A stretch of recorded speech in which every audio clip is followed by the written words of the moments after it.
10-4, 10-18. We had a report of a domestic disturbance between a male and female.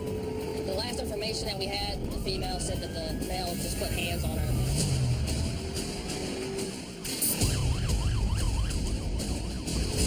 The last time I responded to this residence, things actually escalated because of our presence. So we had to detain everyone in the house because people started charging at us and stuff. But that's not Trooper Lay's only concern. The suspect has been arrested for domestic before in the past. There's a good chance that, he could run.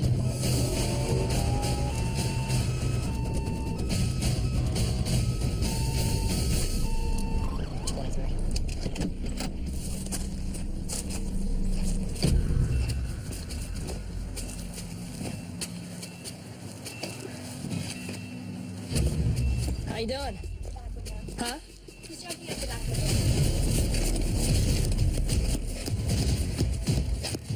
Put your hands up! Put your hands up now! State trooper, put your hands up!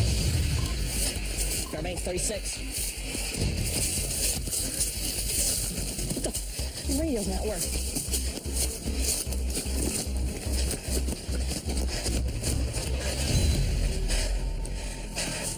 State troopers, come out now! Fairbanks 36.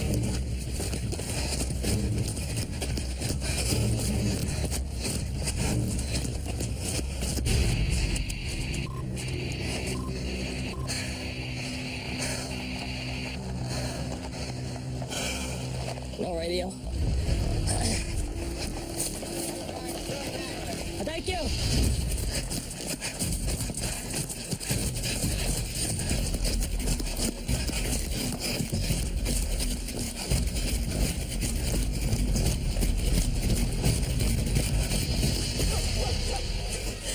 It's me. I'm in a foot chase. Radio won't work. Lay finally gets through to dispatch using his phone.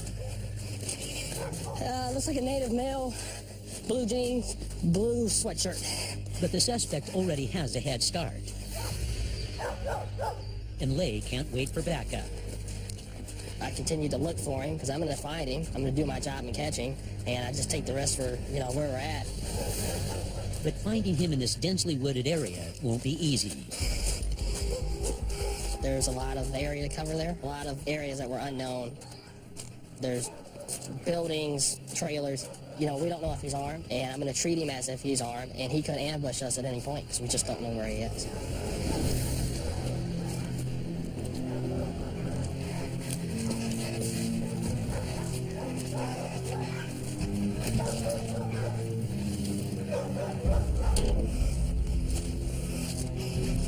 Watch your back. Could be anywhere at this point.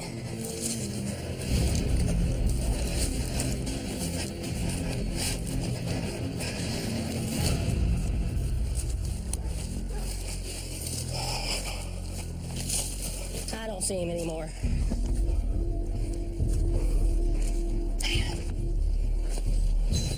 Man, that really ticks me off. Well, we'll find him. She'll tell us who he is. I'm going to interview her, see what exactly happened, find out who he is. He's not going to be able to hide long. Fairbanks is pretty small, and he's not going to hide out here in the wilderness all night. Trooper James Eister joins Lay to check with a woman who called in. What happened today? I woke up and he freaked out. He's like, "You're not laying in bed next to me." I jumped in the shower. He came into the bathroom, grabbed all my stuff, and I had to jump out of the shower. And then he started choking me so hard and he threw me to the ground. He's like, "I'm gonna kill you." I told him I'm over that. I want a divorce because I can't have someone putting hands on me like this. He's violent. All right, I'm going back to the post, but we're going to get this guy. All right, thanks. I'm gonna go take one more look down the road real quick, see if I can run into him. All right, sounds good. Thanks. See you later. You definitely got to be ready to roll with the punches here in Alaska. The radio wasn't working correctly, and that's a huge issue. And backup is far away. There's a lot of area to cover there, and at that time, I think he was just too far gone. We tried. We will still find him. A few weeks later, troopers get just that chance. He acted up again. We responded for a domestic violence call at the same residence, and he ran. And I personally drove around the block until I found him. Trooper Lay's persistence pays off, putting this suspect in custody. Well, you know, as a law enforcement officer, you kind of get upset when the person gets away, but I've learned with experience that you're going to find them. It's a very rewarding feeling when you find that person and you take them to jail. It's great, so I'm excited. Hopefully he's learning his lesson, so. The man is charged with 2 counts of assault and violating his conditions of release, and could face up to 2.5 years of jail time. Across town, on the rural outskirts of Fairbanks. What do you think, sir? My name is Trooper Eister, Jim Eister. Before I came out here, I worked for New York City Police Department. I basically led my squad in robbery arrests and focused on violent street-level crimes and stuff like that. Half of my friends and family, when I told them I was moving to Alaska, they thought I was crazy and I lost my mind. The big thing up here is self-sufficiency. You're the law. You deal with crime and criminals and investigations largely in part on an independent basis. You don't have a forensics team to come out and process a crime scene for you. See what's going on here real quick. He spots something awry. 37, I'll be out of the pull off on Cushman. A suspicious SUV parked in a secluded parking lot.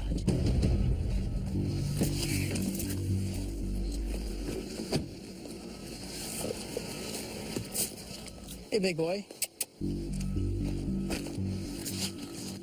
How's it going, man? Not too bad. You all right? Yeah.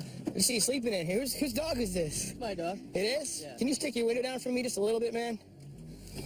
Are you guys just hanging out today, or what's going on, man? Just hanging out. Yeah? Is this your car? Yeah. Okay. Whose greasy clothes is that? I don't know. That's why we pulled down in here to see. I said, what's that down there? Did you guys leave him there? No. No, they were down here.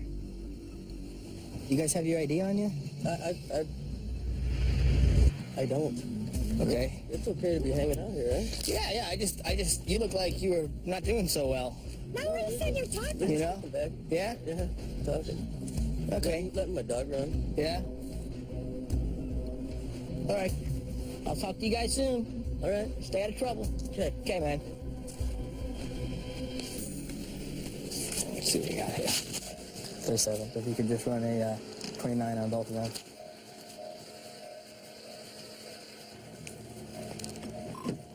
Serving. 1099 times 2, 1098.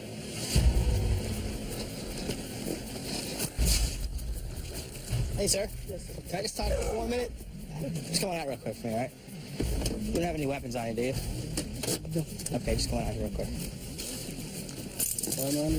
Okay, I'll explain everything to you in just a minute, okay? 37, I've got him detained. Apparently you got a couple of warrants, partner. You know anything about that? Hey, man. Yeah. You all right? No. Do you know anything about these warrants? Huh? No? Go to the front of the car, okay? You want to have a seat on the bumper for me? Dude, you got a handcuff key around your neck. Why do you got a handcuff key around your neck, man? It's just a key to me. Oh, that's a handcuff key. A lot of people have them. Yeah. Why do you have that? Do you have any more handcuff keys on you? No. But he does have other items of interest.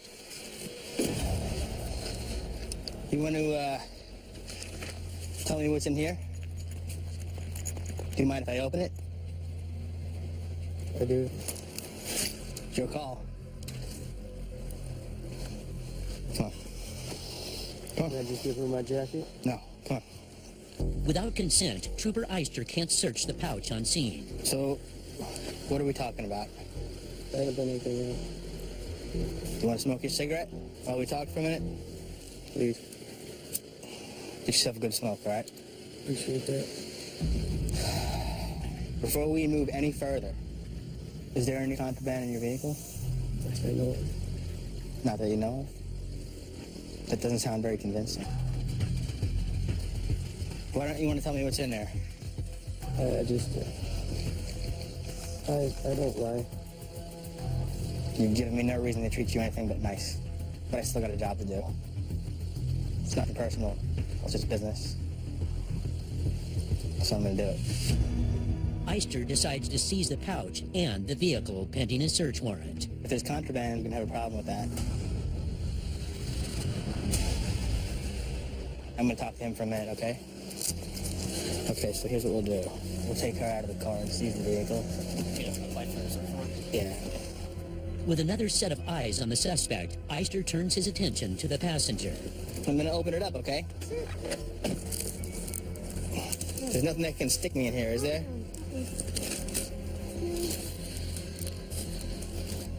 Okay. She comes up clean. We'll have one of them give you a ride with the dog. The pair gets a free ride back to town.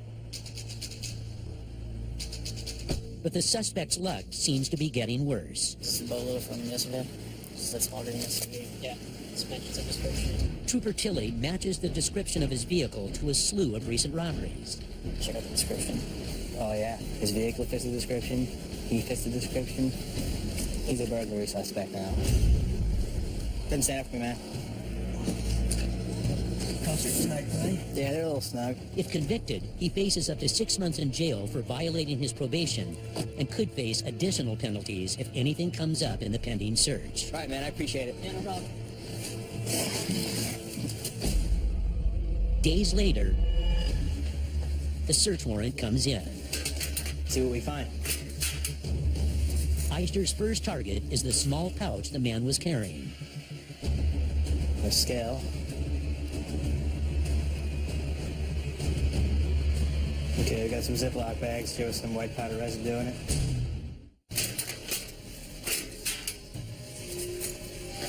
See what we find.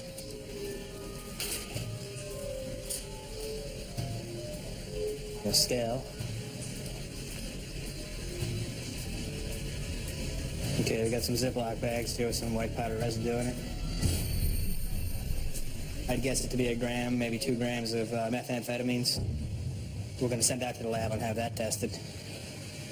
What I noticed immediately is that the Ziploc bags that I recovered out of the black case, they don't match the Ziploc bag that was recovered out of his pocket. It's subjective at this point, I would say. He probably is distributing. He's got several different packaging options here. I would say that's probably a good guess. So we'll go ahead and use that as evidence against him.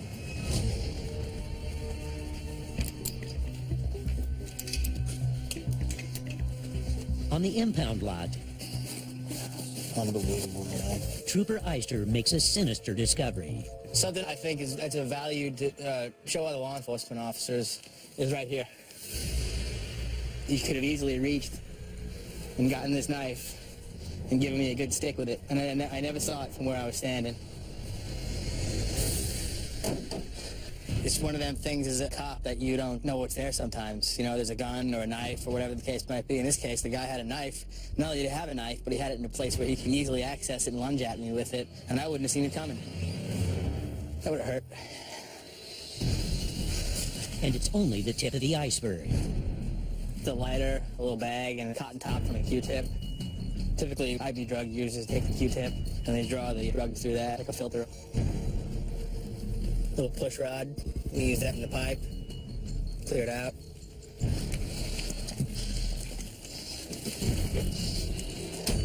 I can see a bag sticking out of that thing already. Let's see what we got here.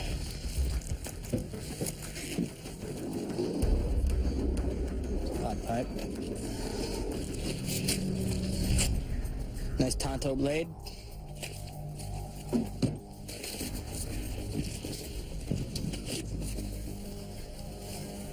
Chinese stars. Maybe he was a ninja.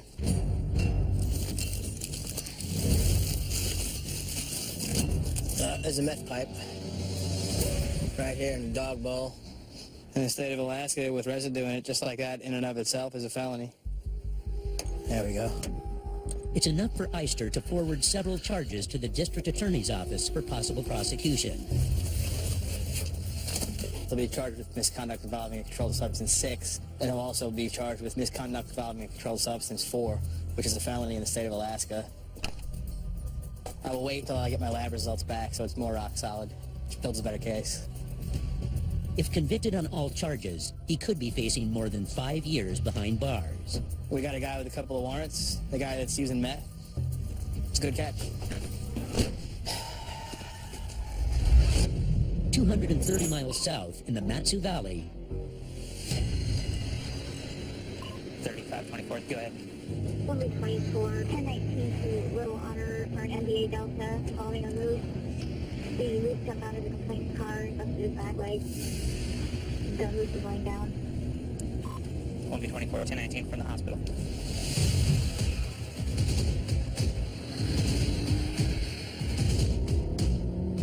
There's a crash versus a moose. Sounds like the moose broke its back leg and the vehicle's just pulled off the roadway. We'll get up there, see what happened, what kind of damage there is to the vehicle, and see if the moose is going to be able to make it or if it's going to have to get put down. moose are the largest North American land mammals next to bison, and the Alaskan subspecies is the biggest on Earth, reaching up to 1,600 pounds. An estimated 200,000 of these creatures inhabit the state. And moose versus motorist collisions are more common in the Matsu Valley than anywhere else in the world. Just in our area alone, I've seen some years, where there's been 350 moose killed on the highway, so, one a day on average. And Darby has little time to waste. Only 24, the moose is now wandering around. Only 24, the moose jumped out of the complaint's car and busted his back leg. He's wandering around. Can you 21 and see if we need to upgrade? 10-1. Alright, we're about half a mile away. There's a crash versus a moose. It sounds like the moose broke its back leg and the vehicle's just pulled off the roadway.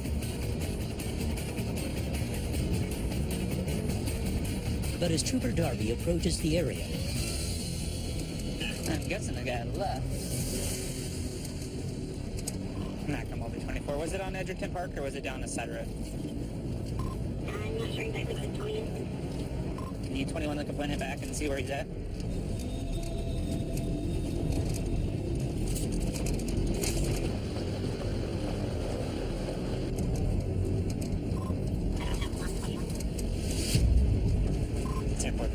there's no sign of the vehicle or moose. Darby fears the driver could now be trying to cash in on the crash. A lot of people will then just try to take them. A moose has a lot of meat on it, so it can feed a family for quite a while. And in reality, they got to go to a charity. I think it was back down that side road.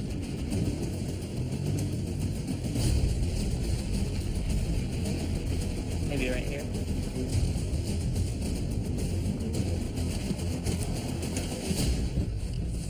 Darby arrives to find just the driver. Is the moose still here? I don't see it. She's unharmed, but still shaken from the accident. What? That's where it came out. Oh, there. came out of their yard here? Right into me. Okay. Oh, yeah, it did. I'm more broken-hearted over the moose. Okay. It couldn't stand up. It actually laid in the middle of the road for a little bit. Okay. And its back leg looked broken. You didn't see it, like, dangling or anything like that? It did look like it was dangling, but then I kind of started thinking, no, it's just holding it up. Just kind of holding it up. Okay. And then it went off in there and just stared back for a long time. Okay. Let me take a walk in here real quick. I'll just see if I can see her, see if she needs to be put down or not. Are you allowed to shoot them if their leg is broken? We are. Macam will be 24. I'll be on foot to the east of my vehicle looking for the moose.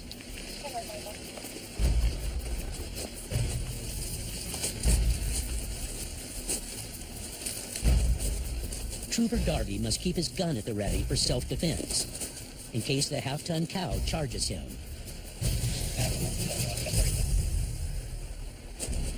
If they have, a couple of broken legs or a really bad broken leg, we'll dispatch them. But if they're up moving around, they're too big and wild of an animal to try that. Oh. Maybe right here.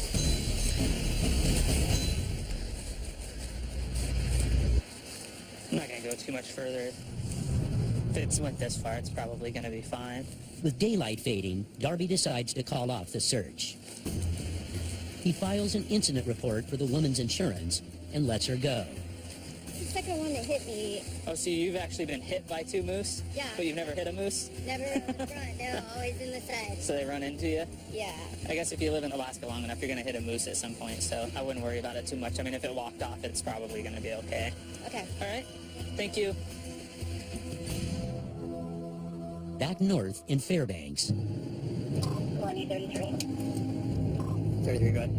219. Bartender reports there's a male subject outside of the bar now. He's very intoxicated, might be urinating on the building, acting kind of odd. Different. I'm en route. No response until we get further. We're being dispatched to a strip club. There's an intoxicated guy that's outside of it, maybe urinating on the building. We're pretty close to the area, or like a mile. February 2033, 1023. I with that subject and another in the front parking lot.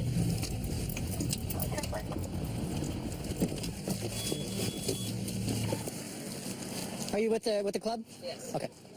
What's going on, buddy? Just this time, building came in and like he's trying to bite people. Weird. What's going on? Hold up. Where'd you come from? Apparently pissing on building. Yeah, why were you doing that? I wasn't. Okay. Well, can you hurry up and put your belt on? Can you put your belt on? I did. It's not on. Alright, put it on for me. What's that? Where's your wallet at? Nowhere. Front pocket. Do you have an ID with you? Can you give me your ID? Nope. Okay, well, I'm asking you to give me your ID. He gave it to you. It's in your side pocket, honey. There it is. No, that's your cell phone. Do you have an ID with you? Can you give me your ID? Nope. Okay, well, I'm asking you to give me your ID. It's in your side pocket, honey. This front pocket. There it is. No, that's your cell phone. And you're probably going to break it, so you should put it back in your pocket, okay? Oh god, huh? It's in your side pocket. Fuck, dude. Could you please get your wallet out?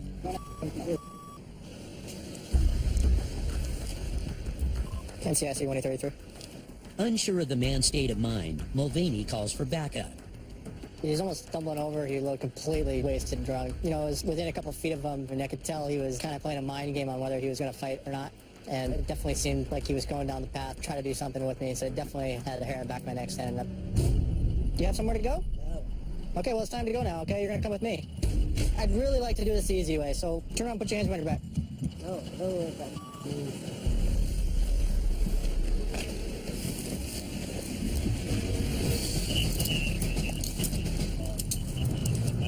Let's walk back this way real quick, okay? Yeah, let's do that. Safe travel, sir. Mulvaney safely detains the man, but has no crime to arrest him on. Sit right here. If you were inside there when I got here, drunk on licensed premise for sure. But now, troopers have a new problem. It's from Anchorage. How'd you get here from Anchorage? Hello? Where were we staying? Anchorage. Okay, where were we staying in Fairbanks? We got nowhere to go. So you don't have anywhere to go? Nope. The other option is to go sleep off tonight. I don't know what that means. Sleep off is jail, but you're only there for 12 hours. Well, let me see, Bob. Let's go. Let's do it. Let's go. Have a seat. Help me in this. Well, you can do it yourself. I can't. I'm not getting near your I feet. mean, I can't do it myself. I'm not going to get near your feet and have you kick me, so just get in the car. I don't want to do it. I'll push you up when you're ready. Ready? Let's do it. It's still getting 40, 35 degrees at night, so he could die if he stays outside. So it's important for him to go in there, spend some time, get sober, then he can go do whatever he was doing before. Want to piss before the... Just hold it. I was pretty sure he was going to score after me. That's why I was waiting until you got here to go hands-on with him. He looked like he was. Yeah, he was. About fucking up. He was, for sure. He might still. We'll see. Everything ends well in Fairbanks. But back south, just outside of Palmer, Trooper Chuck Withers races to save a seriously injured mountaineer before night falls and temperatures plunge. So we got a search and rescue in this area called Lazy Mountain Trailhead. Got a male that was back off this trail and decided to get up in a tree and then jump down.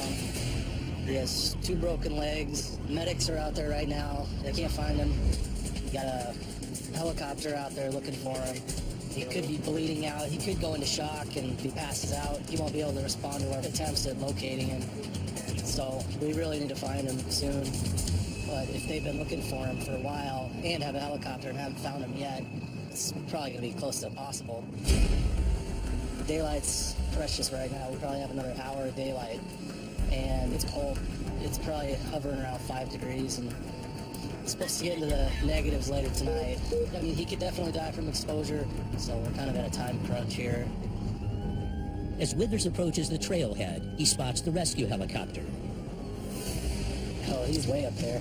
If there's fresh snow on the ground, you could track his footprints all day, but as it is now, the snow is pretty much ice. It's very, very difficult to find him. There's all the medics and fire crew. Macro won't be 32, 10, 23. What's up, guys? So, haven't found him yet, or you have? If they're going to find the climber, it may have to be on foot.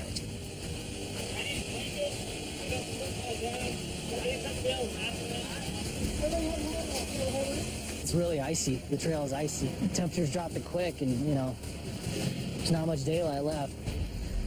So you don't want to send 10, 11 paramedics up there without absolutely needing them. You want to make sure all your bases are covered and you're doing it the safest way possible. So hopefully they can just snatch him up and put him up in the helicopter right now instead of putting more lives at risk going to try and find him.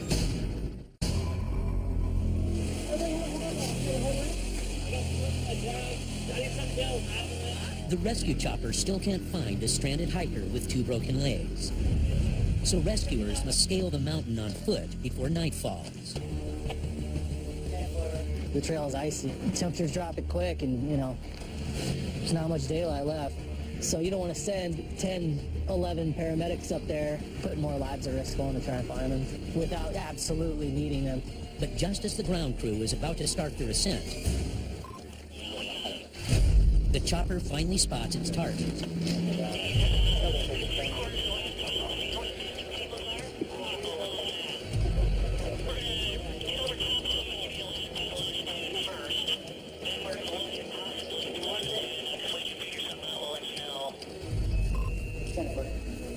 Back on 32. It looks like the life net has located him up the mountain. They're seeing if they can find a place to land now. Yeah, he's way up there. But LifeMed can't find a safe landing zone in the harsh terrain. Has the pilot said anything else? Where the guy's at? Probably have to be winched out. But the chopper isn't equipped with that critical piece of machinery. I have that funny feeling we're going to need RCC. They called the RCC, the Rescue Coordination Center, a 24-hour search and rescue service to deploy a second helicopter from the Alaska Air National Guard. The chopper is looking for a spot to land right now. They think they found a spot. I can't see him anymore, and they've been advised that we need to know as soon as possible whether or not RCC will be needed. So we're just kind of waiting on the pilots up there telling us yay or nay.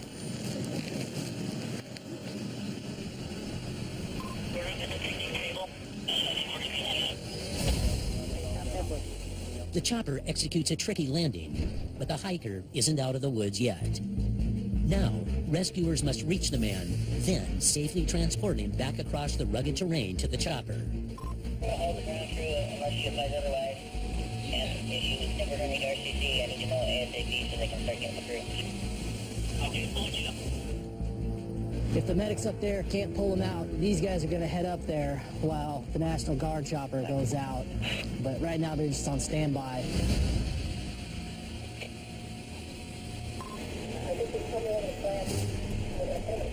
bag and drag him up to the helicopter. Probably around 25 yards.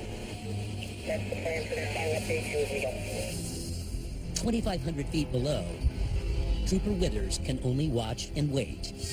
They had to hike down the mountain to get to him. They're going to put him on some kind of backboard or something and try and pull him up the mountain to their helicopter. But still, you're hiking up the side of a mountain in the middle of the winter in Alaska. Nothing's a gimme, even when conditions are good.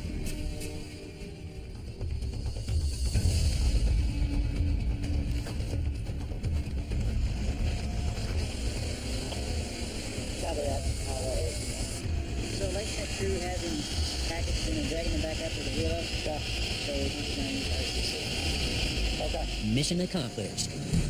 Hey, looks like the Life Med got him back to the chopper, and they're going to be heading out. So Withers calls off the second chopper. All right, thanks. But they're just getting him all situated right now, and in about 5-10 minutes, they're going to lift off and head to the hospital. After 2 hours on the mountaintop, the injured and scared hiker is on his way home. There you go. It could have been a heck of a lot worse. Obviously, young man broke his legs, but you know, if that's the worst thing that happened, you know, nobody else was hurt, and he's off to go to see a doctor now, so definitely could have ended a lot worse, but all's well that ends well. Across town,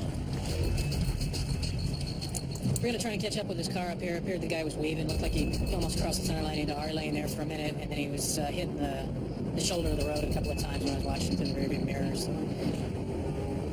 The problem is trying to get around this guy in front of us to catch up with him. We got to figure out where he went.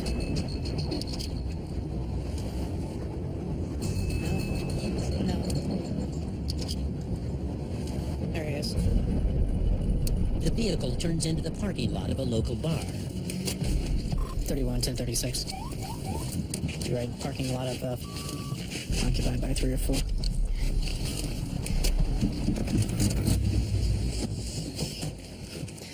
Howdy, gentlemen. Hey, I'm Trooper Steen. A couple of things. You got to have a plate light on this car, and when you were coming down the road back there at me, you were wandering all over the road. How come?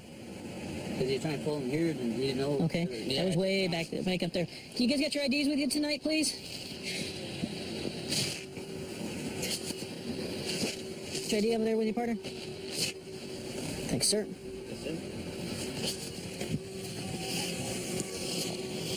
NCIC 1B31. He runs their info through dispatch. Go ahead. And discovers that one of the passengers has a past. The backseat passenger is actually on probation for felony DUI, not supposed to be at any place that serves alcohol. He's not supposed to be consuming alcohol. 10-4. Go ahead and get a hold of his PO. He's been drinking. It looks like I'll be getting him out and we'll talk with him. Well, yeah, bud. Come talk with me, partner. Hey, come on over here for me real quick, man. Keep your hands out your pockets for me, bro. You're not under arrest, but I need to make sure you got nothing on you, okay? You on probation still? Yeah. You're not supposed to be drinking, are you? Yeah. How come you're in a car with booze and going to a bar, my man? I am just drinking right with him. How much you been drinking tonight? I haven't been drinking. You haven't been drinking at all? No. So if we give you a PBT, if your PO asks me, you're going to pass? Yeah. Come on over here with me real quick, man. Over here in front of the car for me real quick. Look at me once. Can you see my finger right here? Watch my finger with your eyes and don't move your head, okay? Let's try it again. How much did you have to drink? How much you been drinking tonight? I haven't been drinking. You haven't been drinking at all? No. So if we give you a PBT, if your PO asks me, you're going to pass? Yeah. Because you smell like alcohol, too. Well, I haven't been drinking. Okay, have a seat right here on the push bumpers of my car for me, okay? And don't move. Trooper Steen decides to take a breath sample. Any trace of alcohol in the man's system could land him back behind bars. Big steady breath. Keep going, blow hard. Blow hard. Okay, go and stand up for me here real quick. Push your hands behind your back for me. Bring your hands down here. Breath alcohol's at 1.139, man. How come you tell me you're not drinking? You understand why you're being detained right now, right? No. Because you're in violation of your probation, my man. Okay, until your PO decides what he wants to do, I want you to have a seat right there for me, okay? All right. With one passenger in cuffs, Steen turns his attention to the driver. Come on over here for me. Keep your hands out your pockets for me real quick. Yes, sir. Any weapons on you right now, man? Yes, sir. No weapons on you, no knives, guns, bombs, hand grenades, bazookas, nuclear weapons, nothing like that? Nothing. Okay, go turn and face away from me real quick. You're not under arrest. I just need to make sure you got no weapons, okay? Got weed. Any other drugs on you? No, sir. Just the weed? Yes, sir. Any other weed in the car? No, sir. You know, get back to the car. You put your hands, just put your hands down, turn around, talk to me. Okay. How much have you had to drink tonight, man? I had a drink about a couple hours ago. Okay. What did you have to drink? I had a beer. Okay. All right. Why are you letting these guys drink in the car as you're driving around? Well, I was driving around. I Okay. went to the bar tonight. Oh, okay. But you're letting them drink in a car while you're driving around. They can't have an open container of alcohol in a vehicle while you're driving. Trooper Fredericks with the Bureau of Highway Patrol arrives to administer field sobriety tests. All right, say facing forward. If he'd had a beer an hour and a half ago, his blood would have actually eliminated at this point in time, and then his body would have eliminated the alcohol. Blow hard. Blow harder than that. Keep going, keep going, keep going, keep going, keep going, keep going. All right, very good. Yeah. 131. He's over the limit. I can tell you that he's had more like 10 to 12 beers let alcohol like that, somewhere in that area, not one an hour and a half ago. Driver's going to be taken out of Matson pretrial Palmer Post and be processed, and then this guy that I've got in the backseat, the probation officer, wants him remanded to jail for probation violation because he's been drinking alcohol tonight. I mean, it's a very good possibility that 2 miles down the road he could have caused a head-on collision which could have killed somebody or one of the other 3 individuals in the car with him. 580 miles south in Sitka.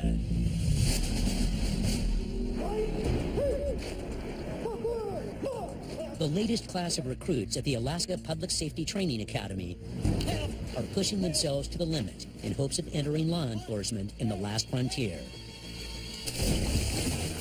Over a grueling 15 weeks, recruits from all over the country take part in the mental and physical crash course designed to weed out the weak. The troopers pride themselves in choosing only the best to wear the badge. So even if these recruits make it through the initial training program, they'll face an additional 3 weeks of specialized training if they wish to join their ranks. Today, they are being schooled in the task they will likely perform most as troopers: driving. With the sheer size of their patrol area, some troopers log more than 5,000 miles behind the wheel each month, while responding to calls on ice, dirt, tundra, and constantly changing weather conditions. They are among the best trained patrol officers on the planet. And these recruits are in for a difficult day. Today is day 2 of the Recruits Emergency Vehicle Operations course, and it's the Precision Maneuver course, and the purpose of it is to teach the student the relationship of their vehicle with regard to fixed objects. All right, now to the good part. We kind of explained and demonstrated. Remember the basic skills that we talked about. Don't look at the little cones. If you look at little cones, you're going to hit little cones. If you feel you need to make a modification in your steering, slight modification. Basic stuff. There's not going to be any more than 3 attempts. You should be getting it. Ready to go? Yes, sir. Break away, go. Today's course is a T-shaped track with cones only 6 inches away from the vehicle's tires. Recruits must accelerate forward and backward down a 325-foot straightaway and make a high-position 3-point turn in each direction. They've got 2 minutes and 5 seconds, and they can hit no more than 5 cones. You gotta step back farther than that. If he loses control, I don't want to clean you off the pavement. The most important thing that we have to remember while we're out here is that they're entry-level recruits, and there's a 3,000-pound bullet flying around. Each recruit has 3 chances to pass the course. Failure could mean going home. And some of the recruits have a lot of ground to cover.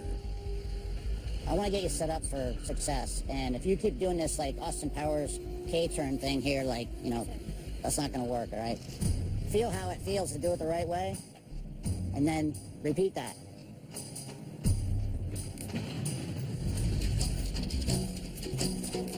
Again, the wrong way.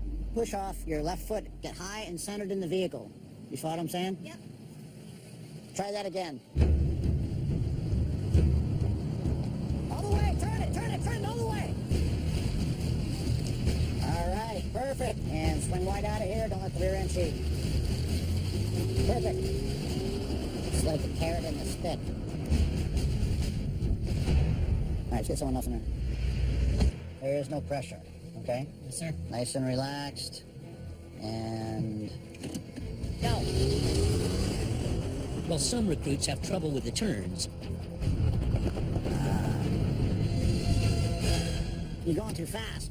others are too concerned with a time limit. Even when you missed that turn, we stopped, pulled forward, came up to redo it, and we were still under 205. Yes, sir. Which tells me what? You're going too fast. You're going too fast. This time here, let's make every cone you hit 25 push-ups. How about that? Yes, sir. All right? Maybe this will slow you down. Yes, sir. And go.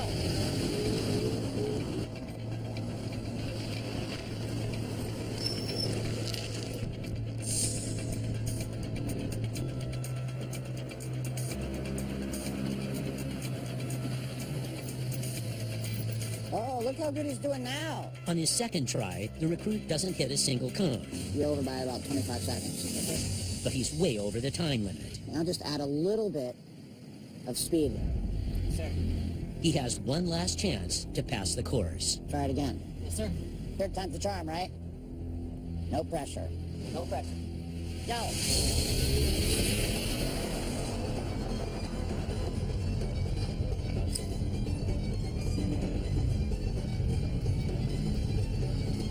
Okay, looking good. He's perfectly set up to qualify if he takes his time.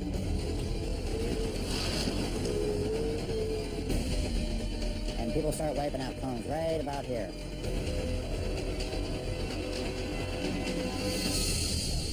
So 151.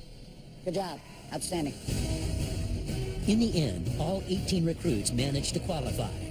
But with 9 more weeks of training to go, only a select few will earn the distinction of becoming troopers. As you can see, some of these people had difficulty, but they're a very resilient bunch. No injuries, learning's occurred. I think they did great.